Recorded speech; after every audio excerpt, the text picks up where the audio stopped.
નમસ્કાર, હું વિભુ વિભાકર પંડ્યા આજે રજૂ કરું છું એક ગઝલ. તો ગઝલ છે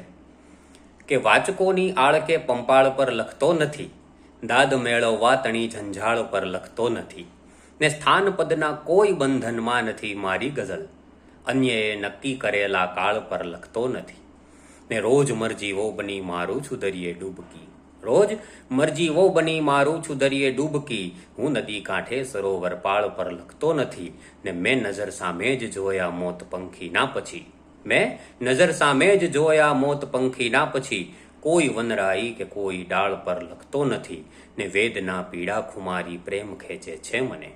વેદના પીડા ખુમારી પ્રેમ ખેંચે છે મને, માત્ર ધોળા વાન લાંબા વાળ પર લખતો નથી, ને શબ્દનો સાધક થયો તો જિંદગી થઈ બંદગી, શબ્દનો સાધક થયો તો જિંદગી થઈ બંદગી, એટલે ઈર્ષા નરક કે ગાળ પર લખતો નથી, ને સત્યને માટે સદા સામે પવન ચાલ્યો વિભુ, સત્યને માટે સદા સામે પવન ચાલ્યો વિભુ, જૂઠના આસાન સીધા ઢાળ પર લખતો નથી, વાચકોની આળ કે પંપાળ પર લખતો નથી, દાદ મેળવવા તણી ઝંઝાળ પર લખતો નથી.